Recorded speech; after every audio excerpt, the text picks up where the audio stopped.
So I'm very happy to be here in Kiev. This is my first time, to be honest. And so I would like to thank the organizers to make this conference happen. So my name is Raul. I'm from Spain, same as Vera. And I've been living in Poland for the last 5 years. I work currently at Colstack as a front-end software engineer. And we are a React and React Native consultancy company. But at the same time, we do a lot of open source. So proof of that is projects that we have created in-house, such as Whole, Linearia, or React Native Paper. I'm also the creator of a library called React Native Offline, which I believe there is a talk after me which is going to cover offline mode, so that's pretty cool. So you will see more in details about that later. And this is basically my Twitter handle, same for Medium and GitHub, so don't hesitate to check those ones. So I hope that the title of this talk has awakened some interest in the audience, because we're going to be talking about some intermediate and advanced React Native stuff. And for that, we're going to go through the journey of building a fully fledged music player with the framework. So what's the origin of this project? So a client realized that they needed basically a cross-platform solution for the choral music service, since it was unsustainable to maintain two different native applications, one for Android and one for iOS. They actually realized that it was very low performant in low-end devices, and it was very difficult to build new functionality on top of the existing one. So as a result, they reached us out to build a new version of the app, totally fresh, from scratch. And to be honest, when we analyzed the specifications, we were quite skeptical whether the framework was a suitable candidate for this kind of application. So that you can be on the same page here, we're going to break down the player requirements in a top-down fashion. So what you see here is the first version of the app that was built by the other team. So let's check the requirements. So on the first place, we needed a solution to render the score with all the notes and lyrics and to set it in motion. We had to support mixing different audio tracks to play, for example, all the voices at the same time. We also had to implement syncing in two different modes. Syncing by interacting with the score document directly, and also with the progress bar, which is basically how Spotify does it. And last but not least, we needed a timer component to track the song progress, and a replay button.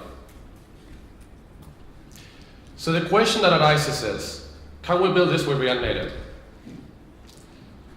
So with that uncertainty ahead of us, we could have just turned down the project, and keep ourselves in the comfort zone. But this talk is about pushing React Native outside the comfort zone. And we at Colstack, we love challenges. So this is one of the toughest we got, so we said, why not? Let's give it a try. So where is the backbone of the system? We can all agree that the backbone resides on how the playback and the score communicate with each other. Those two elements, they need to work together harmonically and as a whole, where the motion of the score is dictated by the playback at any point of time. And we also need to consider the tempo. So how can we approach this problem and connect the dots from the framework standpoint? So let's take a look at the core framework. So React Native offers both UI components and APIs as the building blocks for your applications. UI components are basically the pieces that you put together to compose your user interface. And APIs are the interfaces that allows you to interact with the platform-specific APIs. When it comes to streaming audio, React Native doesn't offer anything out of the box. But the framework has been designed with that in mind, and it offers extension points to port whichever native functionality you want yourself into React Native. So what options do we have for that? So React offers two tools, native UI components and native modules. Are you familiar with those? Have you seen those before? Raise your hand if you have tinkered with native modules. Okay. Okay, some of you, that's cool. So what's the minimum interface that our playback needs to have? So very simple, we just need to play and pause the button. That was the basic requirement. So it makes sense as a first approach to use a native module and expose those methods to JavaScript. So let's assume we already implemented those methods on the native side and we have a JavaScript interface for playing and pausing. One of the strong points of React is that even though we have an imperative API here, we can turn it into a declarative one by using a component. So let's see our playback component. So the first thing that we need to do is to import our native module. In this case, we call it media player, and it will have two prompts: is playing and source, which is the audio remote location. When it's mounted, basically, we load the song in memory, and when it's loaded, if the play button was pressed, we start streaming the music. Otherwise, component will receive props will take care of the transitions between playing and pausing. Notice that we render null because this component doesn't have any UI attached. But still, we want to leverage lifecycle from React components to actually turn this imperative API, use an abstraction, and have a declarative one. What do we need in the parent component? So fundamentally, we need to know the song progress in order to move the score accordingly. And that boils down to send 60 updates per second through the bridge from one thread to the other. So for sending events from native modules, React Native offers a native module called event emitter. So supposing we have implemented the publisher's natively, the JavaScript interface to subscribe to those events differ depending on the platform. So for iOS, we have native event emitter, and we had to create a new instance. And for Android, we use device event emitter.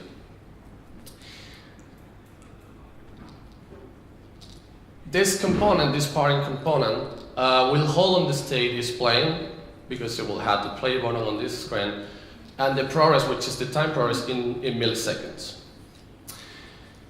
Then on component in mount, we subscribe to those events from the native side, and every time we get one, we will render the screen. So ideally 60 times per second this is happening. And then on component will mount, we just remove the subscription. But at this point, we are missing two things: how to render the score and how to set it in motion. So the score is fundamentally an SVG document that we get from some remote API. However, React Native doesn't support rendering SVG as images. So as you can see on the screen, this is the main product pane, the main actually desired thing to be implemented in React Native in product panes. So what options do we have then? There is an attempt from the community in shape of a library. It's called React Native SVG. And basically, it supports most SVG elements and properties as React Native components. Well, let's take a look at our SVG document. So what you see on the right side is the markup equivalent just to those three nodes. So you can imagine if we have a song with 20 rows like that, we'll have to traverse the whole document, parse it, and then convert it into the equivalent React Native tree. So having SVGs that are up to 4 megabytes, this is unmanageable from the point of view of both memory allocation and computational time. Also, this document is very critical because we rely on precise coordinates of the nodes to follow the tempo appropriately. But wait a second, actually React Native offers already a built-in component that supports, among other things, rendering an SVG. Anybody knows which one? Come on, don't be shy. Okay, so it's a web view. So we can use a web view and set its source to be the SVG remote location. However, we are not done yet because we need to scale and fit the SVG in the screen. And iOS and Android, they have different implementations of the web view. So iOS uses UI web view and Android uses the Chrome engine. So we'll have inconsistencies. So how can we unify both? So instead what we are doing is to use a Lambda serverless here that we put together ourselves. And we are passing the SVG location as a query parameter. And what this Lambda does basically is to stringify the whole SVG. It will wrap it into an HTML document. And finally, we'll set the appropriate media tags to tell the browser how to render this consistently on both iOS and Android. So that will make the trick, and that solves the rendering issue. How about setting this document in motion now? So now we can see the render of the player component, which was the parent that we saw before. So very simple. We are re-rendering this component 60 times per second, as we saw before. So we calculate the left margin that we need to apply to this web view, and we put it as a style. So that could be our first decent approach to the problem. So let's see a demonstration with this approach of the player. So the audio, yeah, is here, but you can listen to that, but just focus on the screen.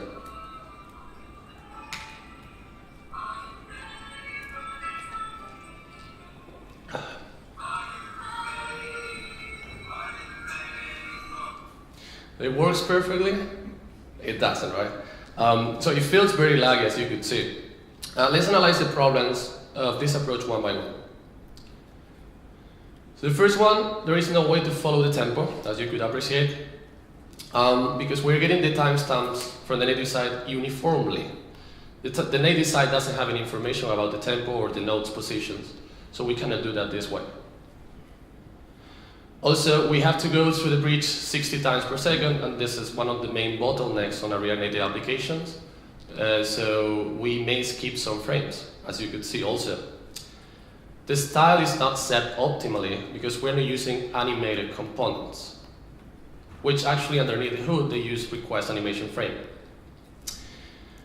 The animations run on the JavaScript thread, and it may be blocked by other operations and interfering with the animation, like an expensive React reconciliation tree. We are re-rendering 60 times per second, and this may be expensive and take them more than 16 milliseconds, so we will skip some frames too.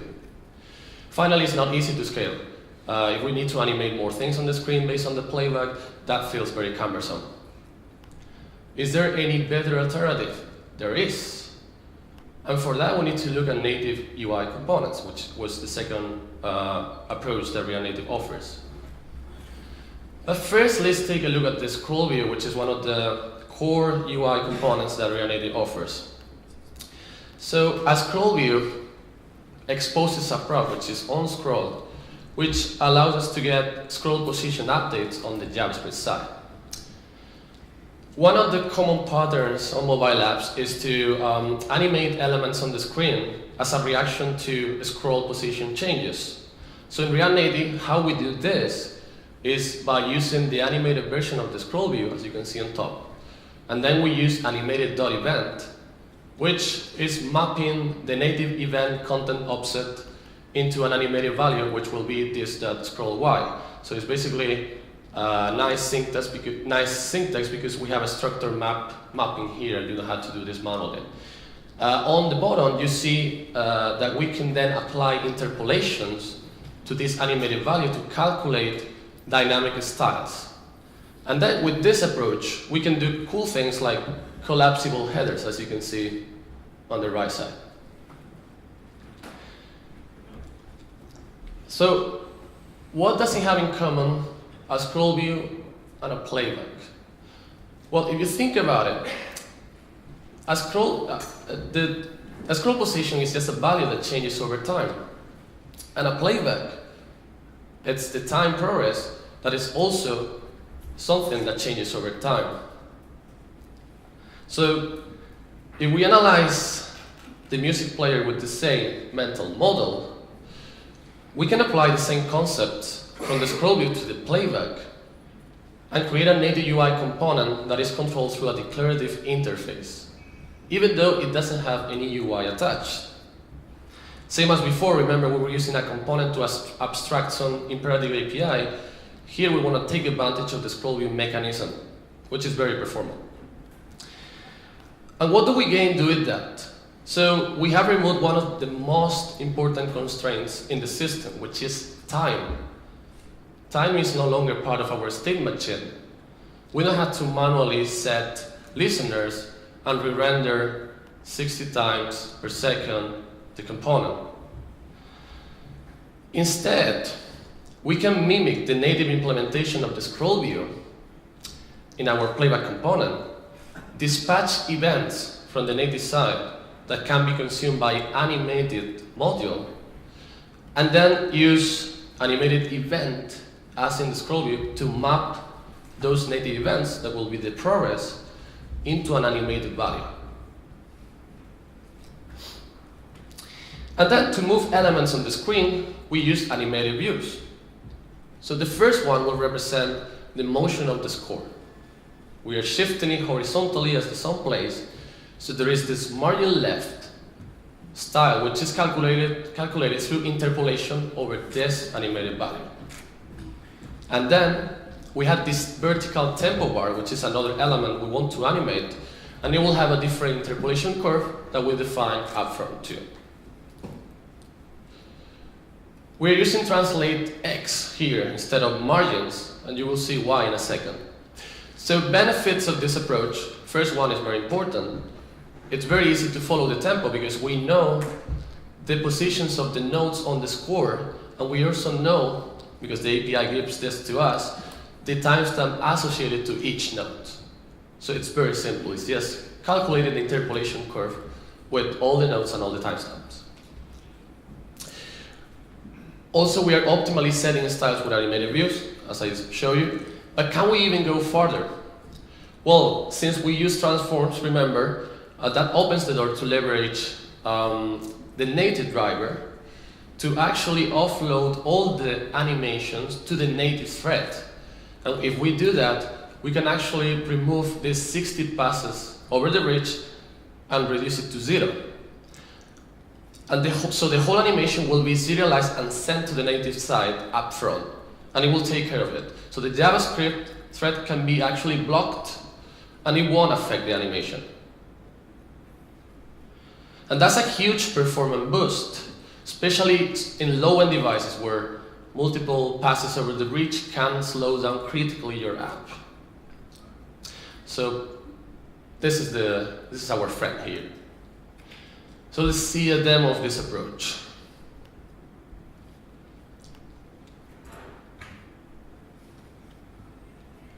I think the audio is not very, okay. Let's follow on the screen. You see now it follows the tempo perfectly. The animation feels very smooth. So which one you like more, this one or the other one?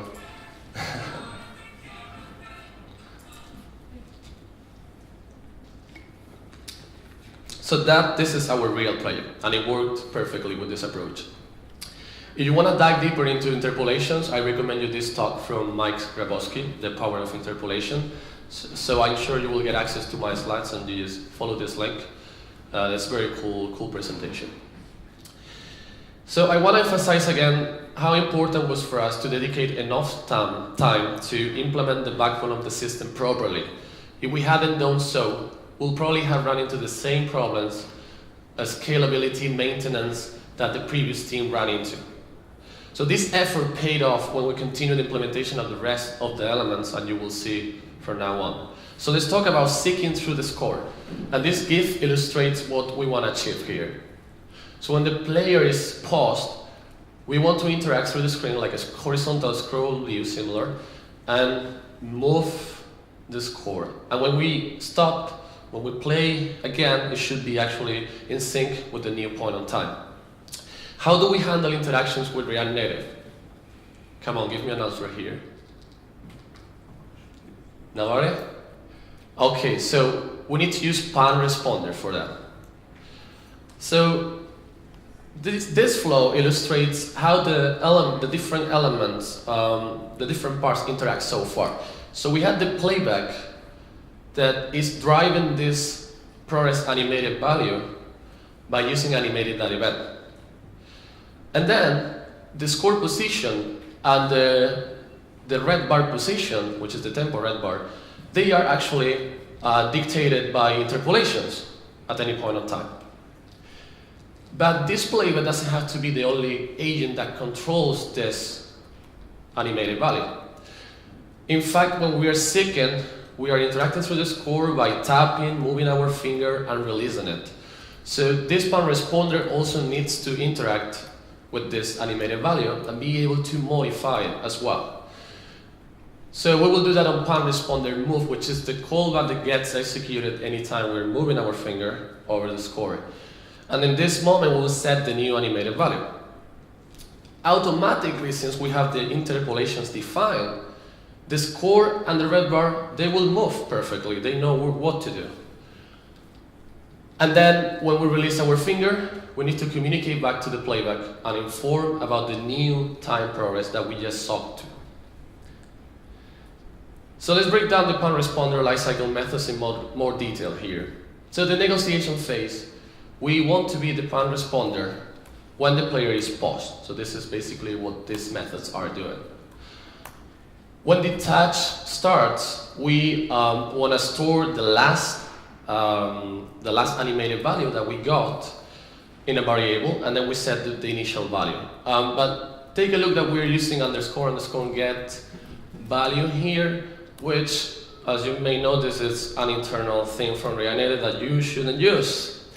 But in this case, we just want to get the last one, and we are in pause state, so it's safe to do that. But careful with this kind of variables, because there are variables like this one that is indicating exactly what you shouldn't do, because you may lose your job. Can you see that? All right, so jokes aside, then on pan responder move will be executed anytime we move our finger. And here we're just calculating the next value based on the accumulated distance of the gesture since the touch started. And then the width of the score and the duration of the song is something that we know upfront, so it's very easy to calculate the new one. If we want to, make the scrolling go faster, we just can set some multiplier here, play with this number, and it will look faster or slower. This is very easy to customize. And then we set the new value imperatively again on the animated value, which is the progress, this state of progress. And finally, on the release phase, we call stop animation to flash all the previous call set value calls to the animated value and get the real last value on the callback. And this method, the playback that seek to, is very similar to the one from the scroll view, which is the scroll to. So it's doing the same thing. And the implementation is exactly the same. It's a replicate from the scroll view, from the internals of the scroll view. So that will basically communicate back to our playback component and say, this is the new value you need to go to. So let's see a demo of the second. So we are pausing. Now we are seeking forward. Play again. And it works. Now we're going to do it backwards. Press play again. And it works.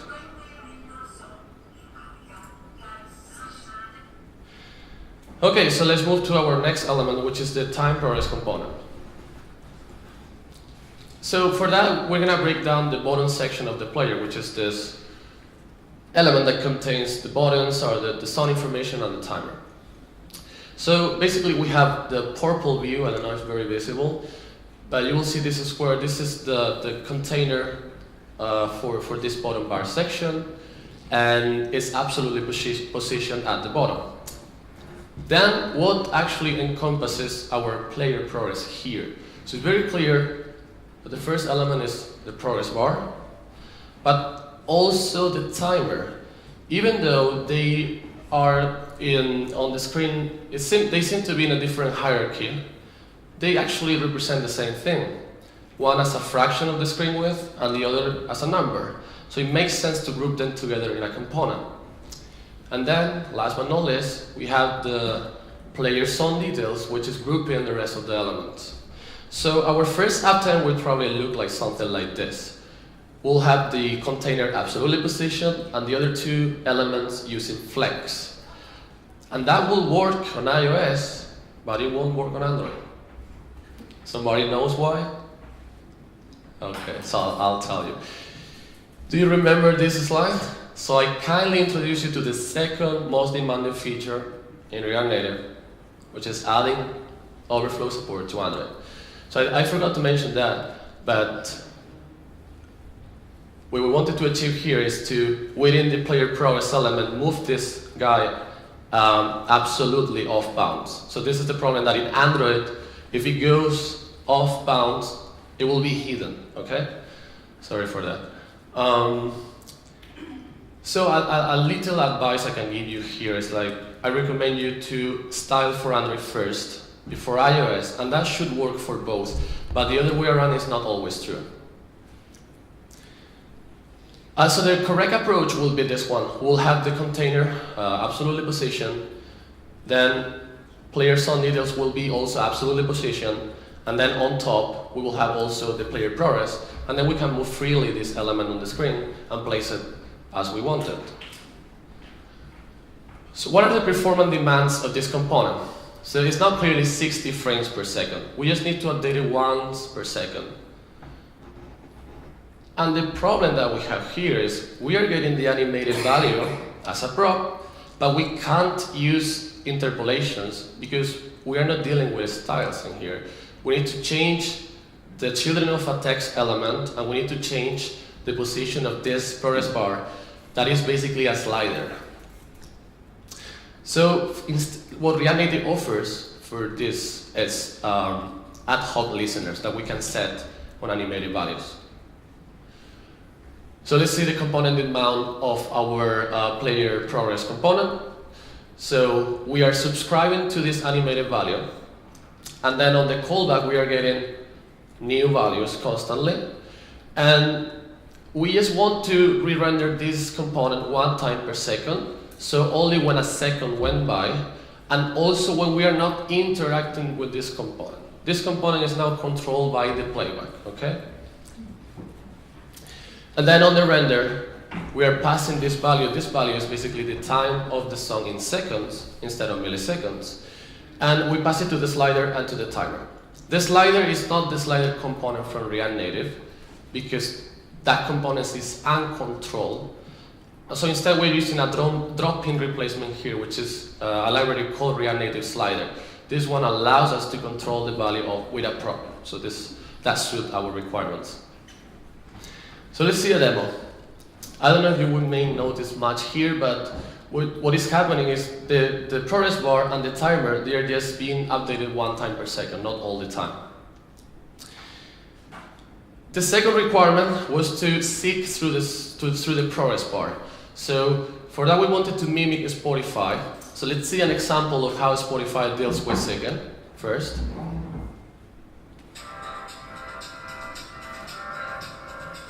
So we're gonna tap on the screen, and it seeks immediately. And now we're gonna start dragging our finger over the slider, and when we release it, it seeks.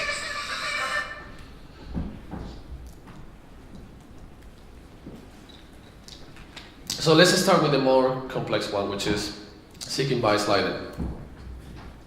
So the slider component offers also three props, which are similar to the pound responder lifecycle method. So we have one to detect when we tap the progress bar, and then one that will be called every time we're moving our finger, and one for releasing our finger. So on the start, the important thing here is to set the is sliding to true, so that we can block the updates from the playback. So the playback is not controlling this component anymore. Then, every time we're moving our finger, we set the new value. And finally, on release, we are again calling this method seek to communicate back to the native side with the new position. And we are setting is sliding to false to say, okay, now the playback can take back the control. So let's see a demo.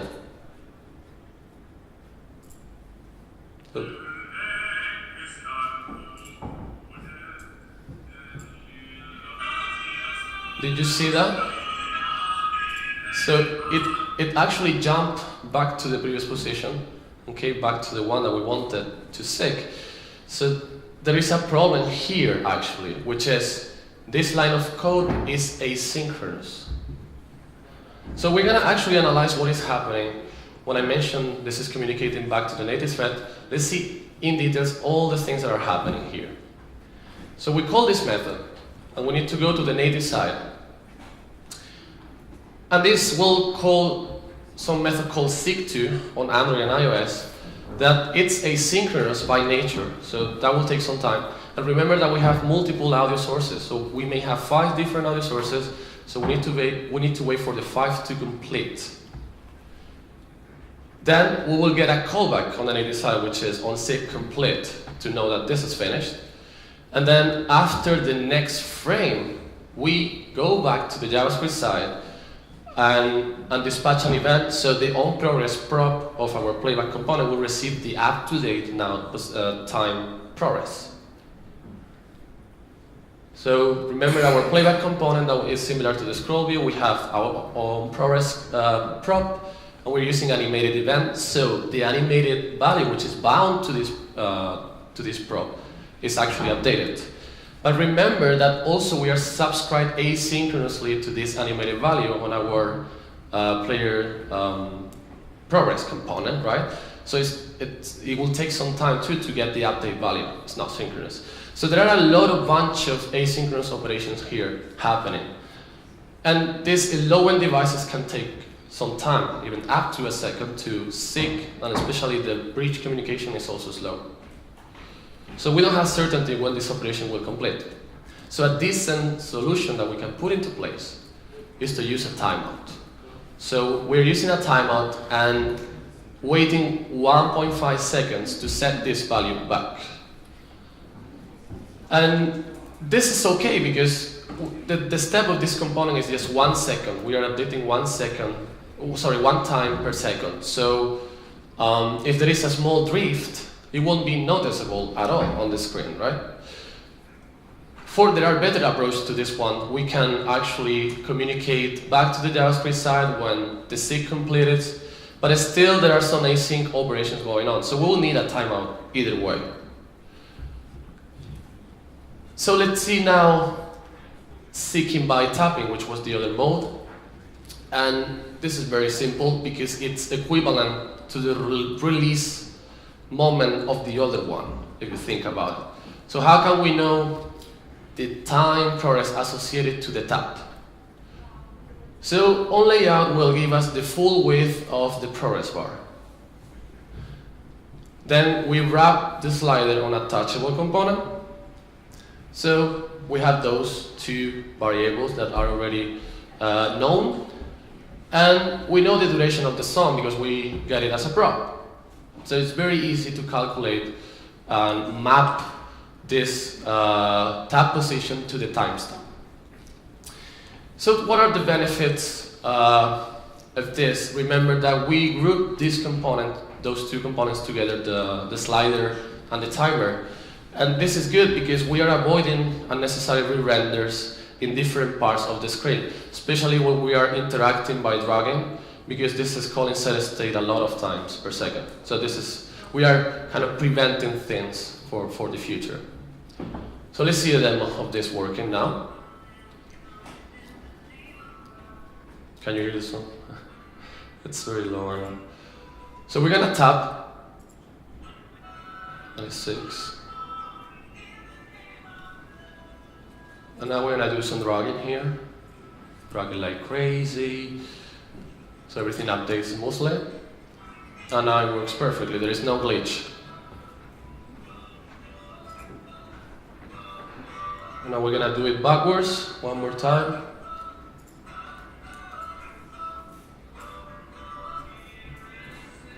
Yeah, and it works nice.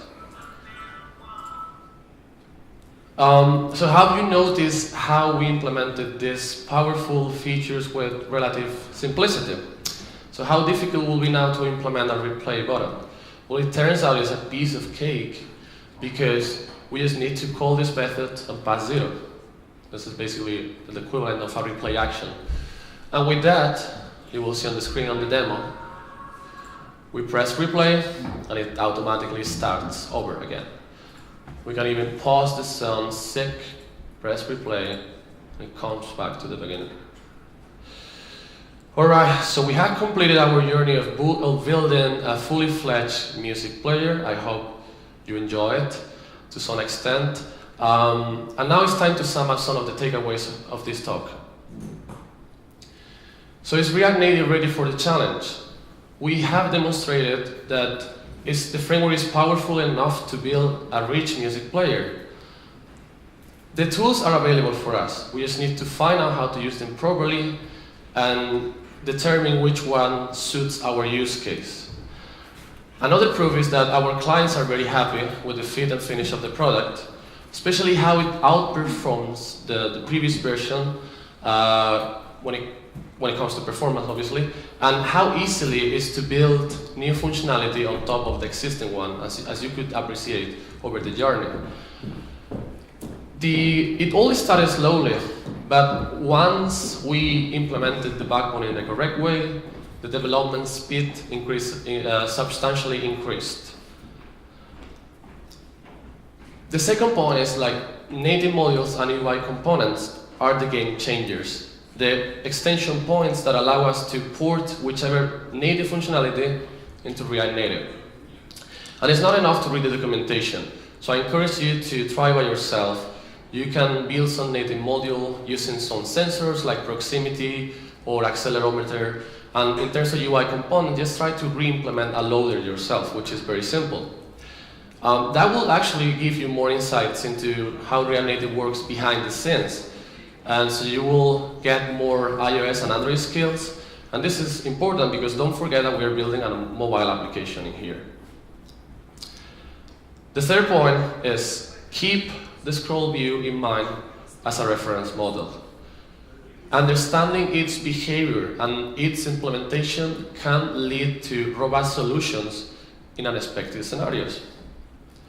It's also your ally when it comes to build complex animations and interactions. And for that, I recommend you this talk also from Eric Vincenti, where you can actually gain more insights and see how you can build super cool animations using a scroll view. And last but not least, dedicate enough time to the research and the design phase.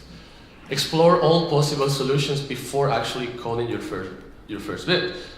It's okay to fail. You can just reiterate until you find the right approach so that the system will scale properly. With the right technical approach to the problem, you can turn the uncertainty and fear of delivering something to the client into a pleasant journey. Thank you very much for your time.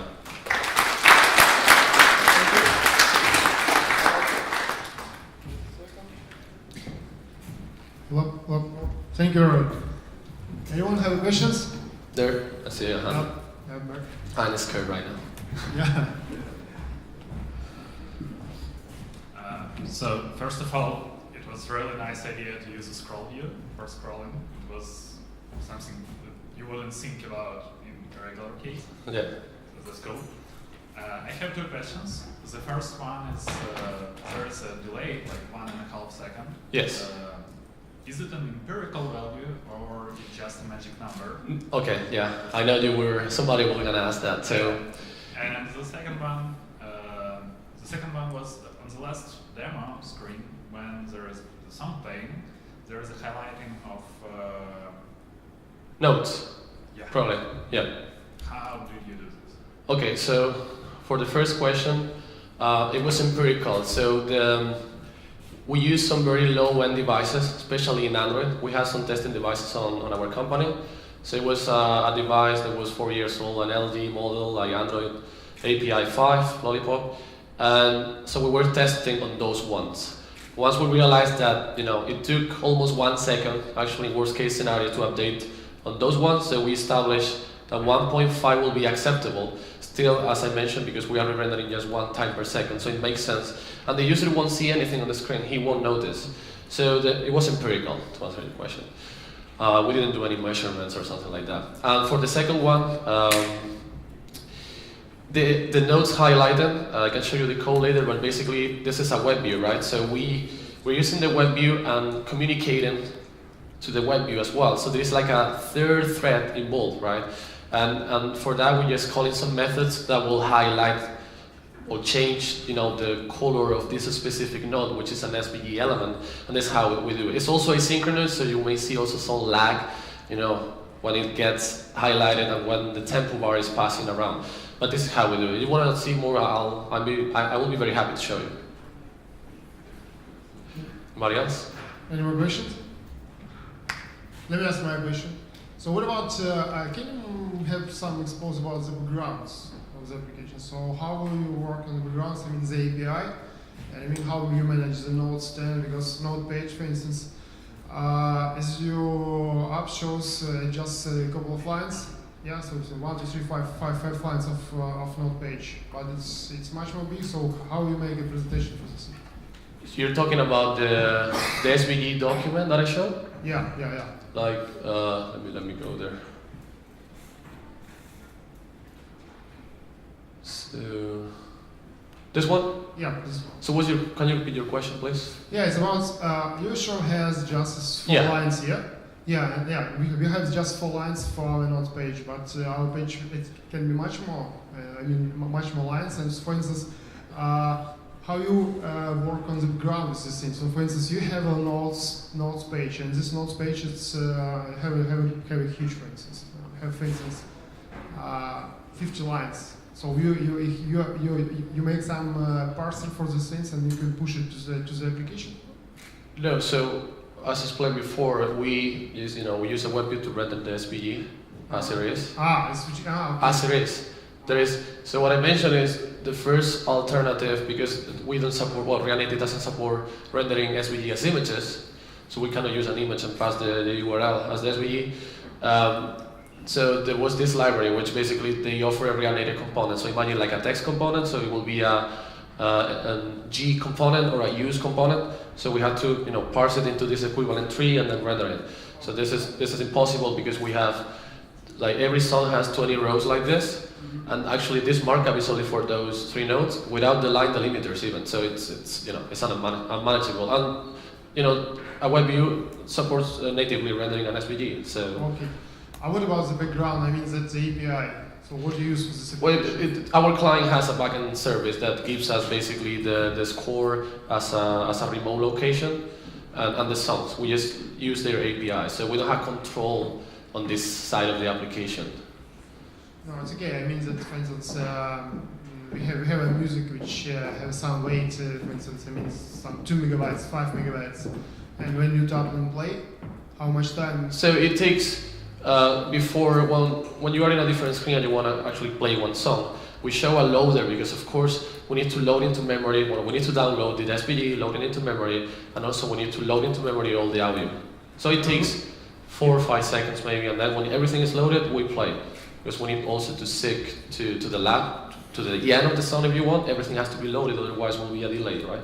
So the waiting time occurs before actually playing. Then everything is loaded. Okay. Thank you. Yeah, you're welcome. Any more questions, guys? Thank you, Raul. Thank you very much.